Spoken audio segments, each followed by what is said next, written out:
in terms of my engineering and scientific knowledge, I would be 100% certain that there will not be human beings on this planet in about 15 years.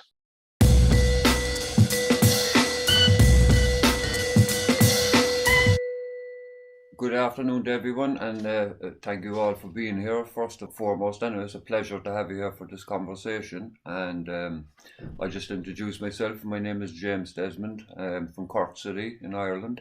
And just an overall view quickly is that I've been aware now of the climate issue and been, working with a number of people on, different topics of it and how do we look and think about going forward with what we're facing, basically. And the object of the video here is to actually try and have a truthful conversation that the average lay person can mainly understand on the street, because there's a lot of information going around and most people are getting fairly confused with the issues. So, without further ado, I would like to, if I may, I would like to start off with a fellow Irishman. I'll introduce Mr. John Doyle. And John, it's a pleasure. Basically, I would ask you to just tell us a little bit about yourself and your career in the European Union and where that has led you to this day or to today. Thanks. Delighted to do so. Who has the cat? I hear a cat. It's fantastic. No? Oh, it's wonderful because I have two dogs sitting behind me, which is hilarious. So yeah, and I know Shackleton is far more famous than Paul will ever be. So it's wonderful to see that we've got animals here. So John Doyle is the name.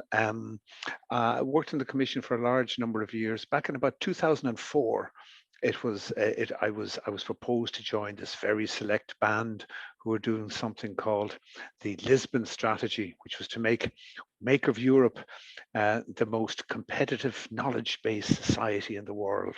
And it was all very interesting. We had sort of horizontal as well as country responsibilities. We were going around places, meeting terribly important people and setting them objectives. And I got my work done fairly quickly. Maybe I was lucky I got some easy countries to do, or maybe I'm just quite quick. And then I found myself bored, always a dodgy thing to be, and walked down the corridor in the Berlaymont and came across two wonderful women who were writing the first ever sustainable development strategy. And of course, being an arrogant male Irish engineer, I was just sniggering at this crap. I had no idea what it meant. Thought it was what? What you club of what? Rome? Who are they? The whole thing was comical to me. And but then I started talking to them. Then I met a wonderful man that many of you will know, the marvelous David Wasdell of the Meridian Project in the UK. And then I realized what was actually going on. And I often say to people that I walked into that bloody room and I never walked out. So some 20 years later, I'm still essentially in that room, staggered by what I discovered there and what I have tried to do since. I've realized only recently, probably due to COVID lockdown, that much of what I have tried to do since was both arrogant and misplaced. It consisted very largely of shouting at people and telling them how stupid they were, and trying desperately to get people to pass legislation and change things. I even succeeded in getting legislation passed that changed nothing. Um, so at the beginning of the COVID lockdown, I had a kind of a series of revelations that I found. I found myself going more into myself, trying to understand feelings, trying to understand the broader concept of what it is to be a human being in this world, as distinct from purely a scientist or a techie or an engineer. What does it mean to be a human being in this world? And then what I've come to see as, in all probability, these end times. Um, and it certainly seemed to me to take me a little bit away from shouting and screaming at people and telling them that they were just idiots. Um, I realized that the system is actually the people. So it's remarkably easy to have a bunch of people in a pub in Ireland agree that the Chinese should stop using coal-fired oil plants. Um, but it's remarkably difficult to get the Irish to agree that maybe we should eat less beef. Um, it, it's remarkably easy to get the European Union to sort of say, oh, we should reduce those emissions that are very easy for us to reduce. But China should reduce its emissions on making all the things that we actually use, that we don't count the embedded emissions. It's remarkably easy to get everyone to agree that it's somebody else's problem. And there comes a point where you suddenly realize that this is maybe the nature of things. And I try to give a fresh perspective whenever I'm speaking for fear of repeating myself. So one of the things I've had to come to terms with is facing the world as it actually is, rather than the way I would like it to be, which is a hell of a challenge. So one of my big heroes died recently, a wonderful man called Desmond Tutu. He was a big friend of the Irish, a great character, loved a pint of Guinness. And as Bob Geldof said in a recent obituary, he was the most wonderfully entertaining man and must have been an absolute nightmare to live with. And I thought, yes, Bob definitely knew this guy. And one of the things that struck me about Tutu was I was still in my late teens when he set up the Truth and Reconciliation Committee, and I'll never forget watching, possibly not live, but certainly very soon after it was done, the moment when they reenacted the killing of Stephen Biko. It was incredible, and he got the police officers to kneel on the floor and show how they.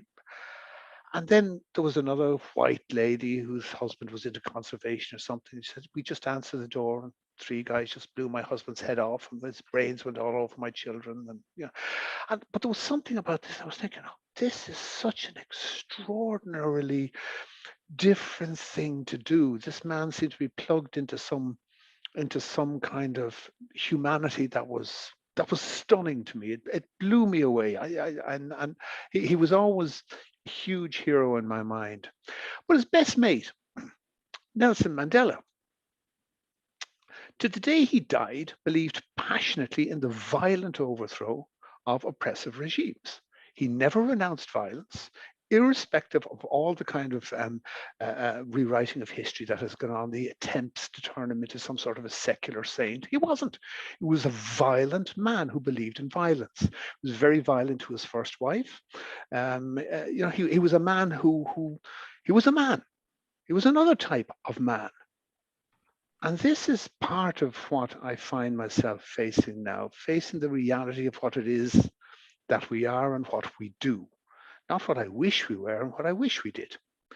Um, I won't go much further because I said that there are far more interesting people to talk to about this. But the thought, for me, one of the things that we have to be brave enough to do is face the unthinkable. So I have faced the unthinkable in the sense that, in terms of my engineering and scientific knowledge, I would be 100% certain that there will not be human beings on this planet in about 15 years. I'm not saying it'll be a smooth transition. I don't know when the dart will hit the board. And that is, I consider that a scientific certainty. Nevertheless, it might not happen. And it's not relevant whether it happens or not.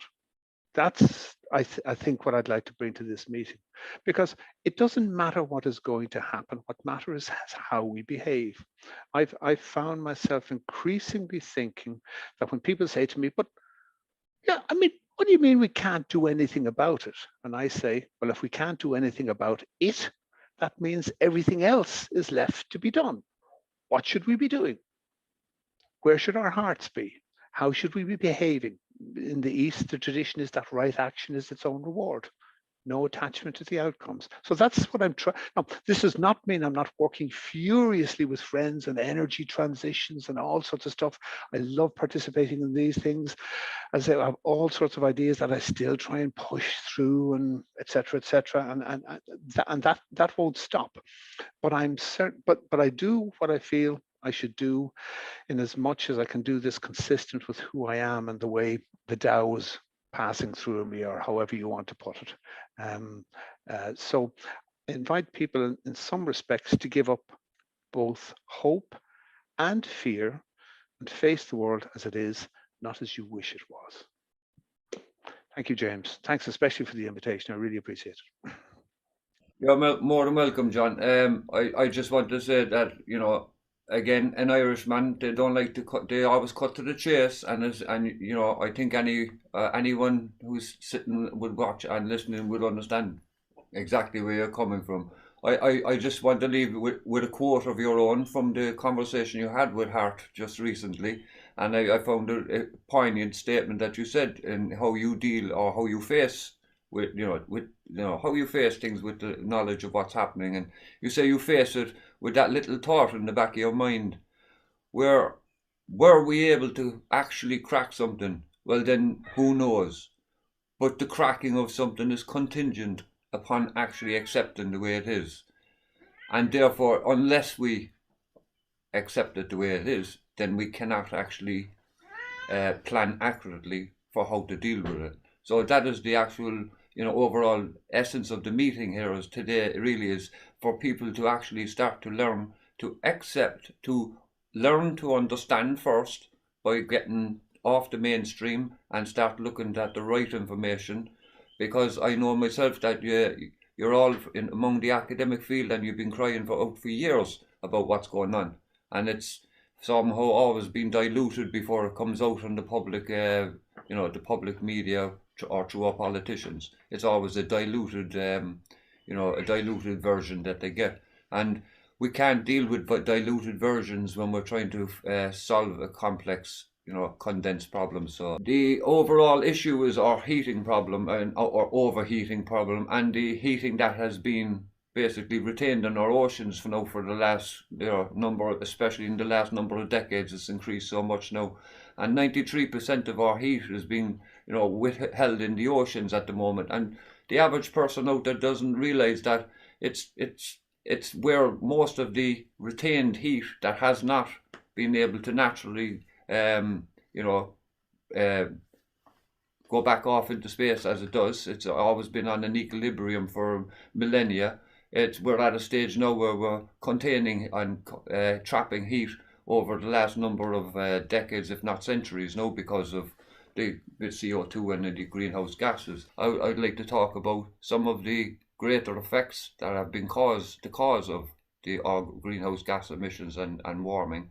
And so I'll leave it to Dr. Sailesh Rao. It's a pleasure. Dr. Sailesh Rao from Climate Healer. Take it away, Sailesh. Thank you, James. I sympathize with your cat who's been trying to get your attention for so long, because I think all the animals have been trying to do that for so long. Yeah, unfortunately, she's a constant attention seeker, whereas her brother is content to sit on the sink and learn to tap dance.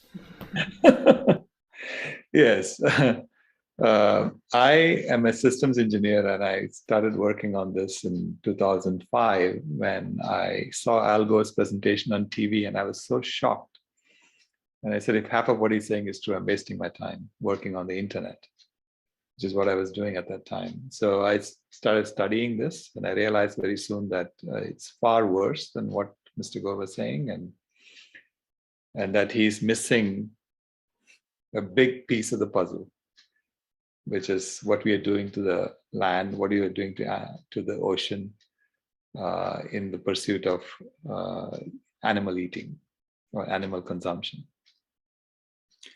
And I started studying that in more detail, and I wrote letters to him in 2009 and 2012. I got no response. I mean, I got one response for 2009 and no response in 2012, and I pretty much walked out of the Climate Reality Project in 2012, saying if you're not going to address animal agriculture, you're not serious.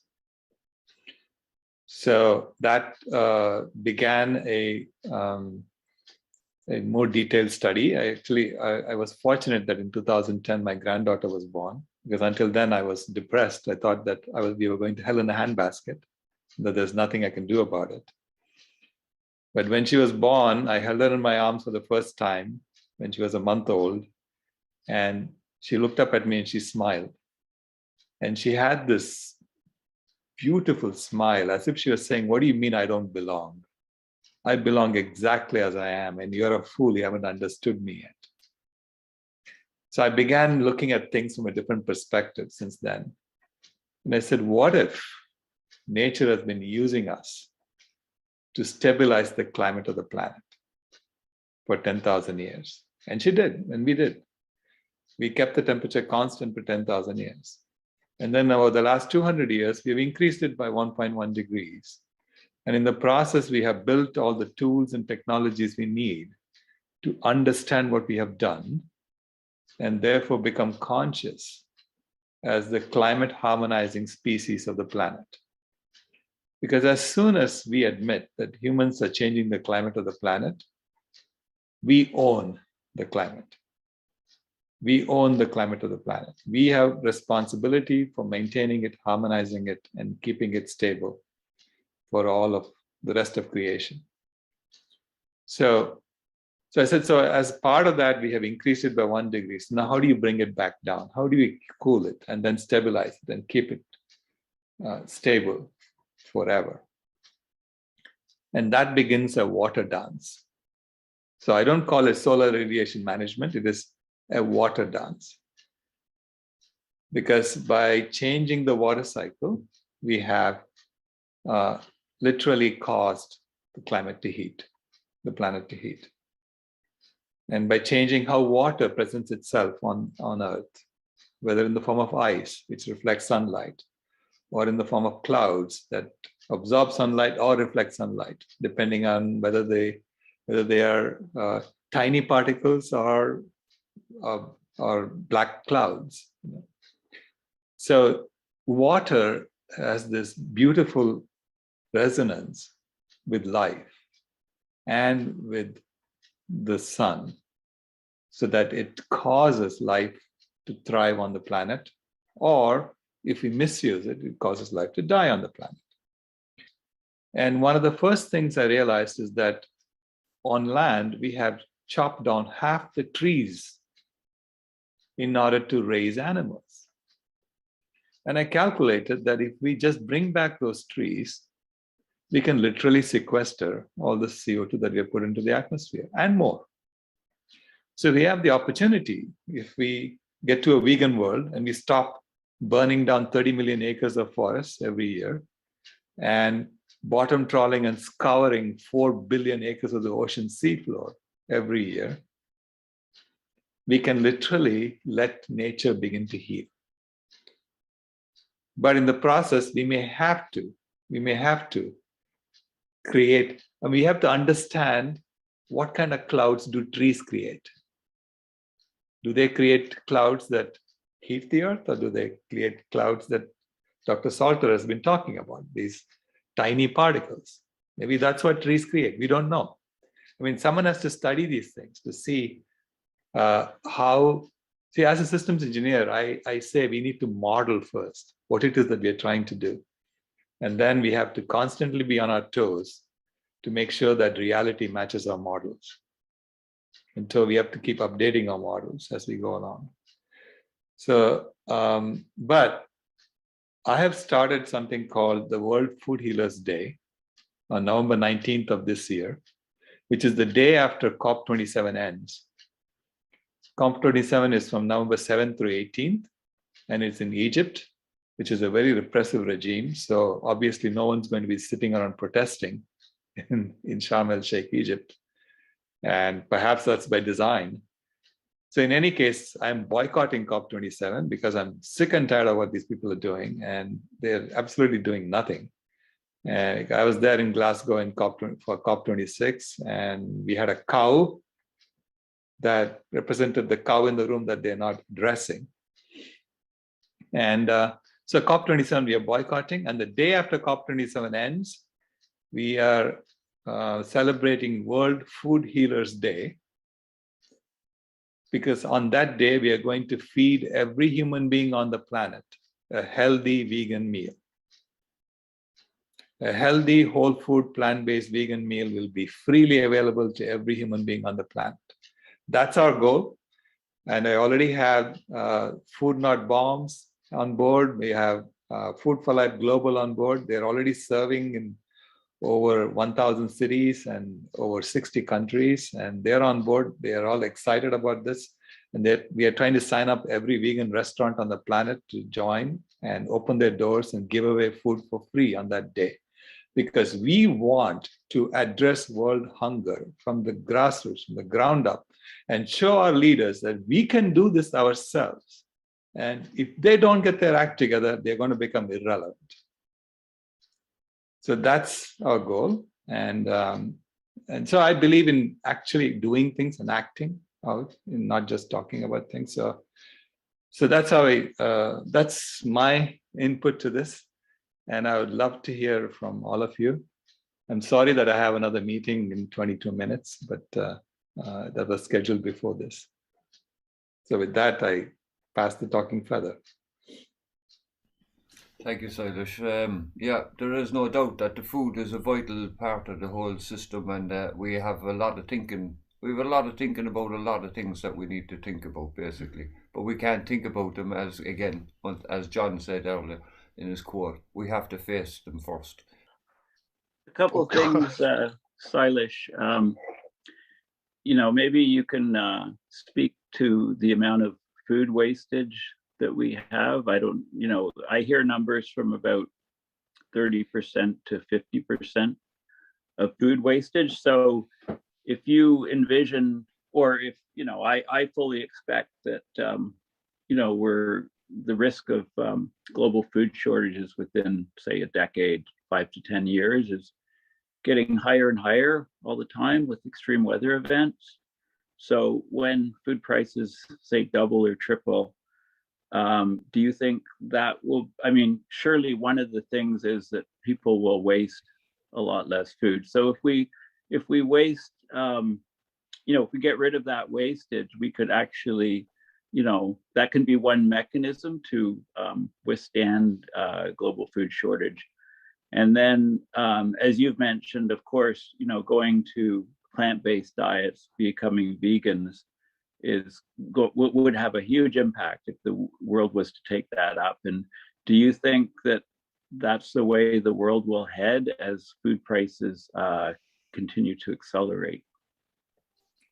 Yeah, great question. I see the food system as a microcosm of the system that we are in. The food system as it's designed today is all about death, disease, and destruction. Death for the animals, diseases for human beings, and destruction for the planet. And we make money off death, disease, and destruction, and that's why it's stuck in that system. And what we are proposing on World Food Healers Day is to create a food system in which we give to everyone healthy food. Because until we heal ourselves, we don't heal the planet. We cannot heal the planet. So it's about giving healthy food, healthy vegan food to every human being on the planet. That's all about health, happiness, and harmony. And so we are sort of creating a food system of health, happiness, and harmony. And therefore, letting people imagine how we could create an entire system around that. Okay, so that's the idea. Very interesting. I noticed Jamin has a hand up and John has a hand up here. And when we hear from the two, I'm conscious of time, so I will move on to Paul as soon as Jamin and John have it. Yes, thank you, James. I'll make my point very quickly, which is that so much of the conversation in the last few minutes presupposes the existing food system, right? One of the things that Sailesh and I and other colleagues are working on, I'm in Los Angeles right now working intensively on this, is called Food Healers, where we make large quantities of plant-based stew and we distribute it to the areas that need it. So instead of a crop going to a distributor and then distributed to retailers, and then you drive in your car and put it in a bunch of plastic and take it home to an icebox. What if the crop goes directly to a food factory where we make large, massive industrial quantities of plant-based stew, distribute it directly in exactly those quantities that people need, they eat it fresh, and we eliminate this whole wasteful supply chain, which is responsible for those 30 to 50% losses that Paul mentioned. And with that, I pass the feather to John. Thank you. And I'll be really quick. First and foremost, blown away by both Jamin and Sailesh. I absolutely love it. I'd like to offer to be put in the loop for climate healers here in Belgium and for my fellow people in the commission. I'd also like to connect you with somebody in the UN, a wonderful lady called Maretta Johansson, who is a director of OCHA, which is the Humanitarian Intervention Office. We've been working together for quite some time, and her whole approach is about food as well. I think perhaps I recognize in Stephen and in Paul, fellow technos like myself. I'm actually an electronics engineer, you know, and I'm always into fixing things. And yeah, I'll talk about how I did some legislative innovations that actually made everything worse a little bit later. But one of the things to be remembered is what Sailesh said was we have to let the planet heal itself. I reckon we've zero chance, but I'm still going to take whatever's left out of zero. Nothingness is, after all, fruitful. And the important thing for me is to understand that if we were able to get if we were to let the earth alone, and I'm not talking about rewilding. That's crazy. People come to me and sort of say, we need to rewild Ireland. And I said, well, how would you do it? I said, oh, we'd put back the native ash and the oak. Really? Is it still native in a world that's nearly 2 degrees warmer at this stage? Have you any idea what would actually grow there? The one chance I see for our species is to retreat back, to use the minimum amount of land to feed ourselves, which would be plant-based, because you put it through a cow, you multiply by 10, 20, 100, however much that is. As I said, I was hugely converted by watching a movie called Cowspiracy a number of years ago, which changed everything for me. So again, I became a vegan about 10 years ago, having watched Cowspiracy on Christmas Eve, which didn't please a lot of people. But anyway, I'm blown away by it. It's an absolutely wonderful initiative. And yeah, I'm in. Well, thank you to Sailesh, Dr. Sailesh Rao, for his part in the production of, and Cowspiracy, and also the Seaspiracy. And I am aware that he has it. Hero. I had no idea you guys were involved in that. I'm now starstruck. Okay, so we've a lot to thank Sailesh for. That's fair, and he's such a modest man. But anyway, I'm aware of the time, so I would just like to say that first of all, I'm really after relaxing, and I'm quite happy because I mean it is for the very purpose that you exactly these people here who are sitting in front of me, and I know Peter Wadhams will be here shortly if he can. But I know myself that you're the right people because of your professions, because of the peer-reviewed literature that you're talking from the simple fact that, yes, there's going to be a lot of pushback about the idea of, reducing our farming and agricultural practices and everything else in relation to animal practice and everything else. And yes, there's going to be a lot of pushback. But I would only say to those that are pushing back, bring your peer-reviewed literature that's in contrary to what the science is saying at the moment, and we'll maybe entertain an argument from you there. Without that, I'll just leave it at that and say I would like to again introduce Mr. Paul Beckwith, and Paul is I'm a great fan of Paul again, as I say, for he's been able to really concisely break down what's happening with our systems for the average person to understand. So I'd like Paul to maybe, if you could take Paul from where I would have been expecting Professor Wadhams to give us a talk about what's happening in the Arctic, and you may take it from there and tell us a little about how the tipping points and that are coming into play because of that are affecting our systems in general. Thanks, Paul.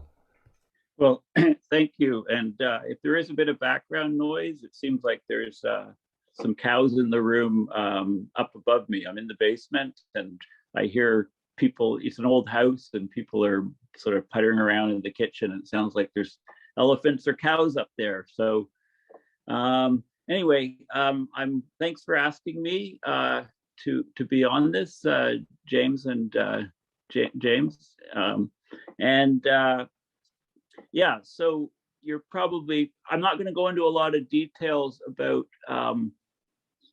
my, like I do, you all know I do the videos, many YouTube videos on the climate system, abrupt climate system change, and also have my blog, paulbeckwith.net. And I've been very concerned about the rapidity of climate change for many years. we constantly hear in the news or read about climate is happening much faster than expected, all these unexpected extreme weather events, etc.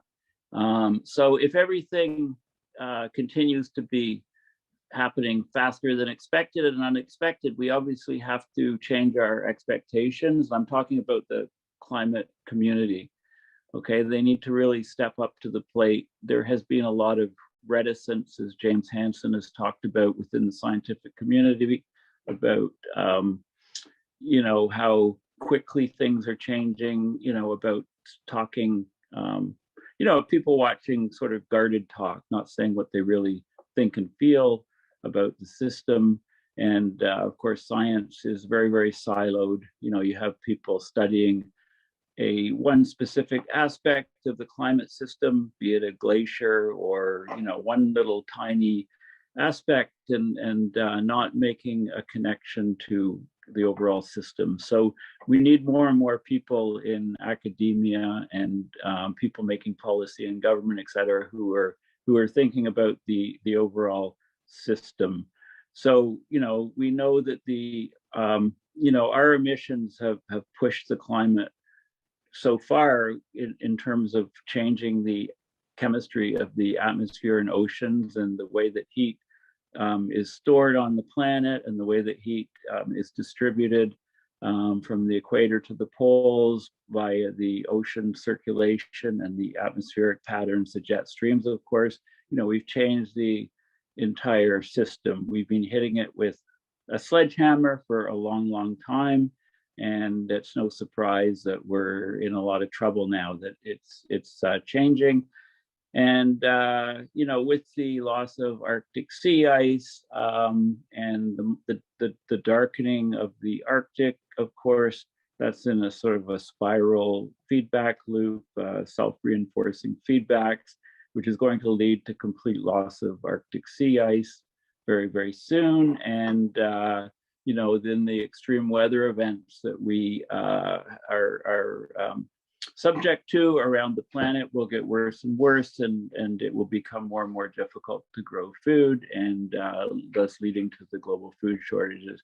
And whenever a time frame or schedule is given in academia, in peer-reviewed papers, within a few years, it's always modified to be much faster than what people expected.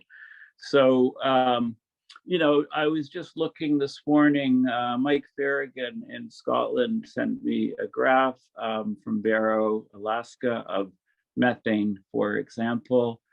And the graph started in 1988 and goes to now. In the 13 years, the methane rose about 100 parts per billion, or 7.7 parts per billion per year. In the last year, the methane has risen almost the same amount. So what took a decade, more than a decade, that's if this data holds, and if it continues, the methane rise, as measured in flask measurements at in Barrow, Alaska, has increased a factor of 10 times in the rate that it's going into the atmosphere. So yeah, it's incredible. Like in the last year, the methane on this graph has gone up about 70 to 80 parts per billion. Now, hopefully this is just a glitch. This is a fluctuation. If it's not, we know probably where that methane is coming from in the Arctic, the permafrost, dying permafrost, the methane on the seafloor and sediments, et cetera, et cetera. So, or the hydroxide sponge, not sponge, but the hydroxide, which breaks down methane. Maybe the levels have dropped significantly, because that would also cause an increase of or an apparent rise in the atmosphere. So things like this, they more or less happen every day or every week that there's some huge surprise in the climate system, which has huge consequences and is unrecognized in the general public and unrecognized to any scientists that are studying that specific area, unless these scientists are like myself and others who are looking at the overall climate system. So another thing in the last week is the I have friends, and whenever something's happening in the Arctic or Antarctic, they quickly send me stuff and let me know. So it makes me a bit lazy sometimes, because if I don't hear from X, then the Arctic's okay, right? Or if I don't hear from Y, then the Antarctic's okay. So the recent behavior of Antarctic sea ice is also very surprising. It seems we're at record low levels for Antarctic sea ice for this time of year, and it seems to be plummeting, well below any previous measurement. So this is another flag, if you like. So we're getting more and more of these things happening, and in terms of sequestering. So I've talked about the three-legged bar stool, where we need to. I mean, we're still subsidizing fossil fuel companies to obscene amounts. And, many governments, or a number of governments, promised in 2009 that they would phase out fossil fuel subsidies, and that hasn't happened. And with the recovery money from COVID, that also, the recovery money has gone into fossil fuel stuff. That could have gone into renewables and other things. It was a perfect opportunity, but it didn't. What others were saying about, no attachment to outcomes is very important. Give up hope and fear, face the world as it really is. That's all excellent advice for how one, whether it be, one of us or, anybody else that recognizes how grave and risky the whole climate system is. So, the three-legged bar stool involves slashing fossil fuel usage, which starts with completely getting rid of the subsidies. I mean, it's like we talk about a price on carbon. I mean, that's a negative price on carbon. It's like supplying the bullets to the gun, shooting ourselves repeatedly in the foot and elsewhere. And we need to pull carbon out of the atmosphere. There's no question. CO2, methane, pull it out of when I say the atmosphere, pull it out of the atmosphere or ocean, because it's a dynamic system. If we pull it out of one, it will come out of the other one. Pull it out of the ocean and levels will drop in the atmosphere. But we also need, we have vital urgency for deployment of things that will cool the planet. I'm talking about Stephen Salter's marine cloud brightening, talking about ideas like MER, which is mirrors on the surface of the Earth. I talked recently about deployment of mirrors in space, which I think the price is going to be much lower than we could have imagined, given the SpaceX advances in really slashing the price by a factor of 10 or 20 of the cost per kilogram getting up to orbit. So but I mean, I'm talking about deployment, and we put nowhere near enough money into this. I've talked for a long time about the importance of getting, military budgets, telling the US military, okay, you're doing climate stuff for a year or two. You use the weapons that you have, but no more. That your knowledge and expertise of tens of thousands of engineers goes towards addressing climate change. How do we pull carbon from the atmosphere? How do we cool the planet, et cetera, et cetera? So, it's sort of, we compartmentalize to deal with the stuff we do. and then like 3 storms hit us in the UK or Cork, in Ireland, and we say, well, geez, we're right in the thick of it. I mean, the UK had 122 mile an hour winds, I believe, category 3 hurricane force winds, and just the storm, recently. But I see that as there's more and more pressures from climate change, extreme weather events costing huge amounts of money, collapse of things like insurance companies, and governments not dealing with it, that I see as there's more and more uncertainty, then people tend to become more tribal. There's more tribalism, which is exactly what this type of occupation / protest / siege was. So I see that this is going to be a huge problem that many democratic governments are going to have to face and deal with. And I see it all I don't see it as a trucker protest or occupation. I see it as societal disruption.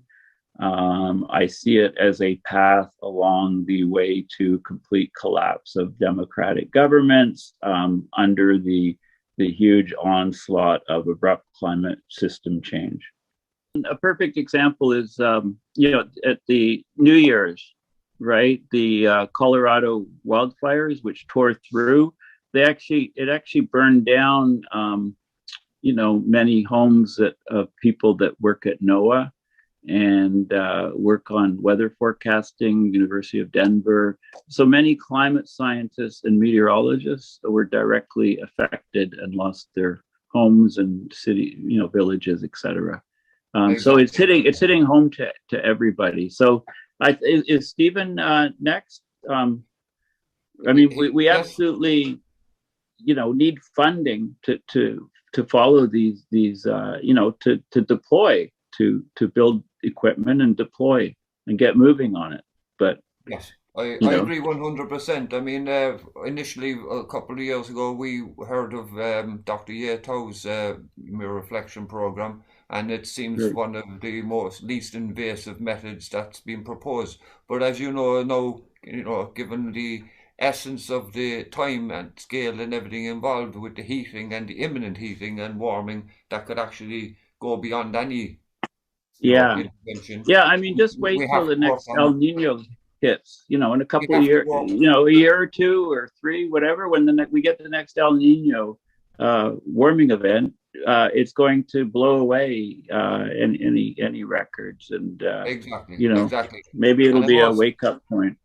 I was also grateful for the fact that in your COP26 recap video that you spoke out and told the truth about the the changing of the industrial age, the time on the dates, letting people think, oh, we're only 1.2, but if we really add in the 1750 line of the pre-industrial age, you're actually adding another 0.3 onto that 1.2 that's already been admitted. So they're lying to people saying we have to keep it below 1.5, when we all know here we've gone past 1.5 by now anyway.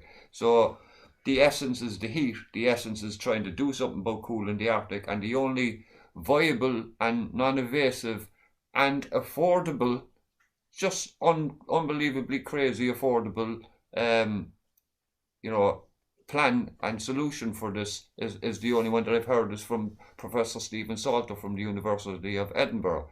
And I'm actually very very proud of the fact as well that Professor Salter's work is follows on the actual studies and findings of Professor Sean Toomey, a fellow Corkman, who was in 1971 found all these information about cloud albedo and everything else, which led on to John Latham and Alan Gideons, and now Professor Salter, an engineer, has come up with an ingenious way of, as I said, non-invasive and I know John has the thing about building technologies, and you can't build a machine to clean up the mess the machine made. I understand that, but when in relation to cooling the Arctic, once these machines are built, they're wind and power driven, they're wind and wave driven anyway. They're autonomous, and they will no longer be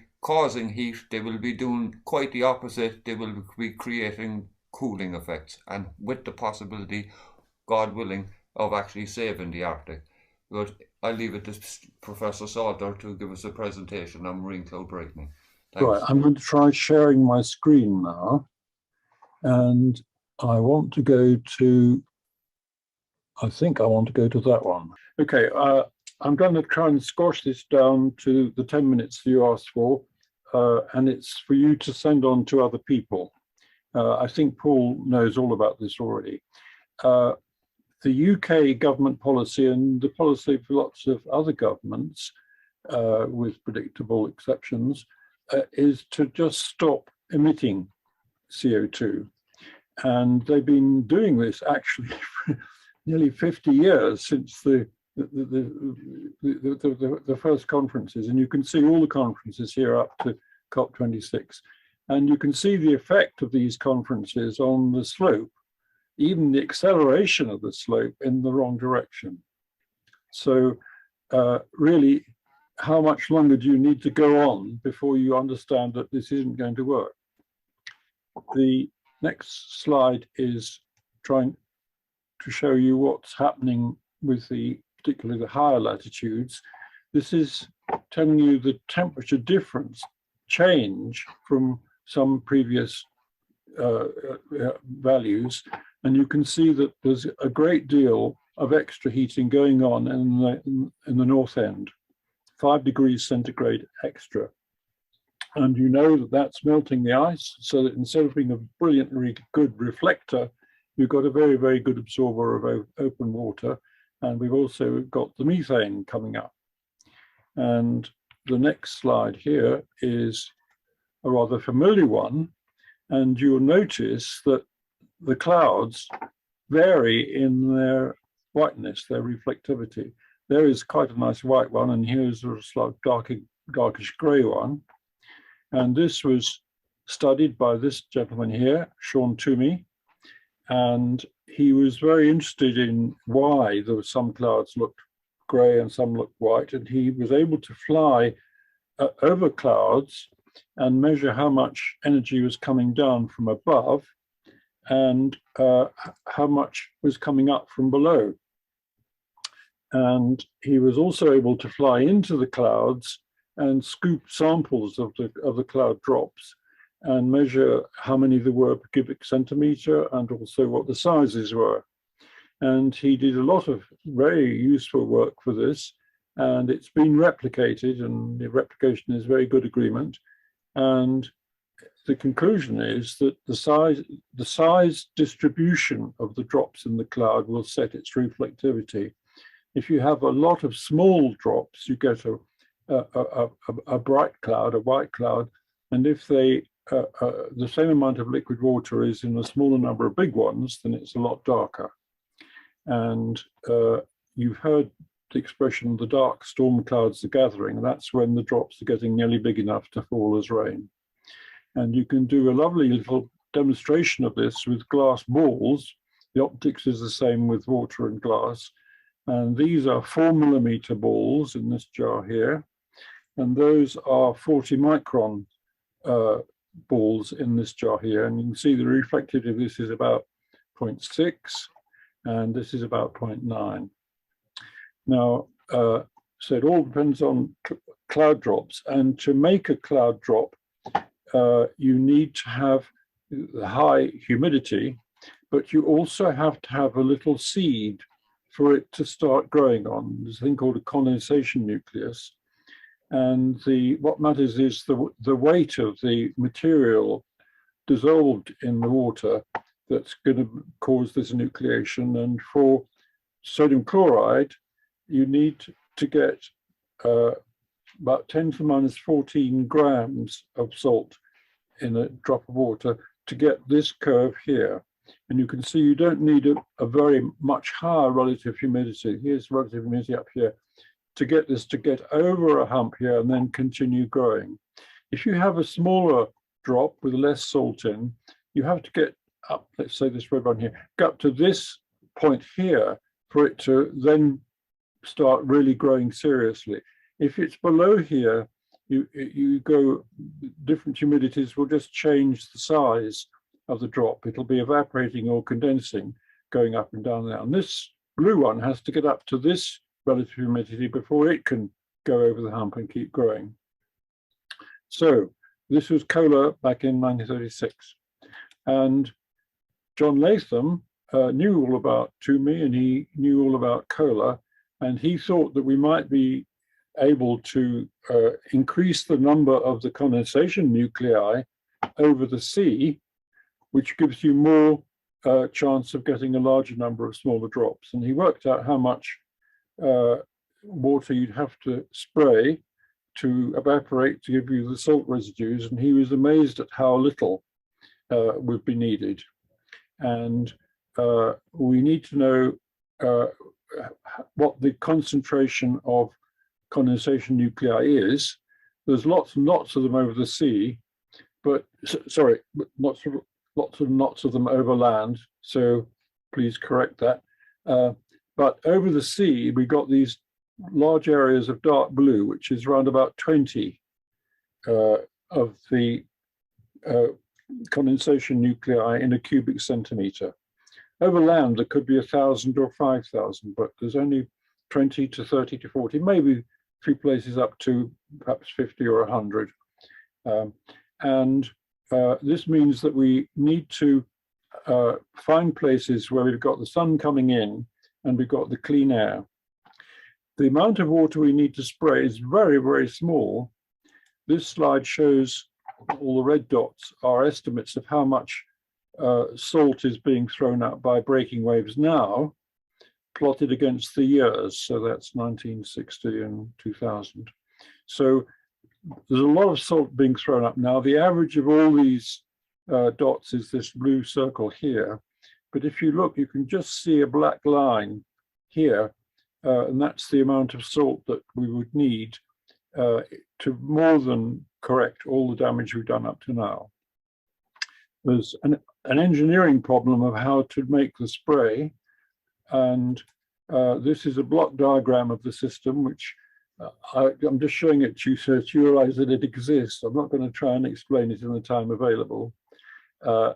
I could show you this drawing, which is the engineering parts of the all the bits that you need to filter the seawater, to sterilize it and get rid of the plankton, and then squirt it up. And it's built into a number of different plug-in canisters along here. And again, I just want you won't be able to see the detail of it, but the engineering drawings and the design calculations of this are already there and available for checking. The results of all this are showing you that we're getting a very nice increase of the cooling, -4 centigrade up here. And also it shows that we're getting nice increases in precipitation in the Sahara and the Middle East and in Australia and South Africa and in Mexico. And all these bluey-green things are increases up 10 to 20%. And there are reductions in precipitation, these brown ones, but they are all over the sea, mainly over the sea, the really, really bad bits. And we could provide desalination to little islands, perhaps around here, which need to get some water. Another thing we can do is to try and moderate hurricanes. And this is showing the intensity of a hurricane up here, measured in either velocity or pressure drop. And this is the sea surface temperatures that went along with it. And you can see that a high sea surface temperature is a necessary, maybe not sufficient, but it's a necessary condition for a hurricane.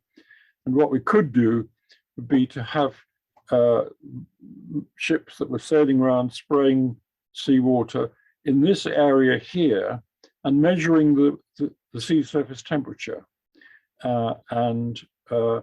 They would aim to get the sea surface temperatures in June and July up to numbers that were chosen by the governments of the countries in this region here. Nobody's brave enough to promise we'll never get another hurricane, but they could say we'll try and get as close to the temperatures that you like to have, and you can pay us how close we can get to them. And we'd have ships that were just cruising around here, measuring the sea surface temperature and adjusting how hard they had to work to get to the temperatures that the governments want around here. And that is my 10 minutes. However, I'd like to try and show you another slide here, which is about sea surface. No, I need to get back to, we're talking about sea surface temperatures and the deep water. And if I go to Island Slim, I think it's called. Right. This slide here, I'd never heard of a zeta-joule before, but it's really quite frightening. You can see that we've been doing about 300 zetajoules in 30 years, and it's 10 to the 21. That's really quite frightening. And if I go down through this, I'll show you this diagram. This is a longer version of what you've seen. Here we are. If we want to reduce sea level, we want to go all the way down. It's about 2,000 meters is where the warm bit is. And we need to get rid of 350 times 10 to the 21 joules. And if we did it with the size of boats that I think we need 400 of them in 20 years to get the temperature down by 2 degrees. And that is actually doable and not very expensive. And the value of the benefit to cost ratio of doing that, according to the estimates of the costs of rising sea levels, which I don't suppose are very accurate, the benefit to cost ratio is 50,000, which is really rather a good return on an investment. And I will leave with this poor little picture here. So that's now 12 minutes.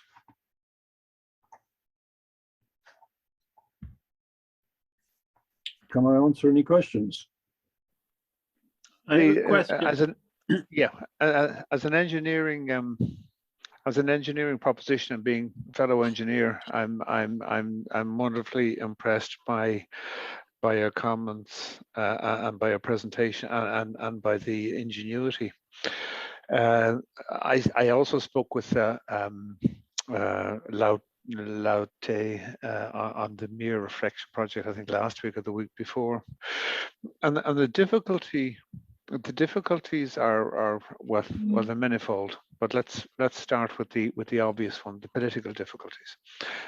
Even Laute will admit, and his people, that yes, we can do this, but we need all these people who agree to this, and there will have to be all these flanking measures. Now that's a massive difficulty. So the minute somebody in one country feels that his rainfall has been adversely affected, well, then you can imagine airplanes or submarines taking out some of your ships. So there's a massive political issue here. We can't agree on much smaller things than actually engineering the globe's climate. So that's the first point I would make. The second point I would make is that your picture of the polar bear and the fact that maybe you could stop him crying ignores the fact that most climate systems and the way the climate reacts are path dependent. So in other words, the tipping point has two implications. It's that you go into a new state and that you can't reverse that state so easily. It's like tempering chocolate. Once chocolate has gone into a different crystalline state, you can't get it back to the original crystalline state. So the notion if this was an implication of what you presented, it is an erroneous implication that we can reverse what is happening in the Arctic, that the Arctic sea ice can grow back, that the Mont Blanc glacier can start climbing back up Mont Blanc or whatever. This will not happen. We will go somewhere. We may well. I'm not saying you can't necessarily cool the climate, but you will cool it. It will be in a completely different state. This is something of a problem for me. Moving on to the more technical aspects, as I understand it, the nuclei around which rainfall is currently generated, the dimethyl sulfide from sort of algae farts across the ocean, right? So I mean that's what provides what you would need to enhance. So much of it is dimethyl sulfide. Indeed, I think the way dimethyl sulfide works was one of Lovelock's suggestions that Earth did in fact act in a kind of a Gaia type way. So I would have a worry there that what you're doing is replacing a system and presuming the existing system or your baseline system will continue to function, because I strongly suspect that the existing natural systems will collapse much more quickly than we thought. Much of the algae producing DMS presumably disappear with dropping pH rates in the oceans. To get back to a quick reference that James made on my Pink Panther vacuum cleaner, of course, again, were we able to agree that the only energy being used at the moment would go into, for example, this type of thing and windmills connected to electrolyzers producing clean hydrogen, and that once we had built those, then what we would use them for would be to build another generation of these things. In other words, were we to bootstrap the entire system? Yes, of course, it's just about doable. My argument has always been that nobody's prepared to bootstrap the entire system. So how do you get to that point? So those are just a few thoughts off that, but I mean, absolutely wonderful, and I love the calculations, etc. So those would be just a couple of thoughts off the top. If you're allowed to release CO2, why should you not be allowed to release sea salt? We know that CO2 is because humans bad. are complicated. Humans are complicated apes. I mean, you are asking a totally logical question, and as an engineer, I 100% agree with you. Of course, but that doesn't mean that everybody else is going to agree with you. I 100% agree with you, but as I said, the notion that people will do it, that's another question.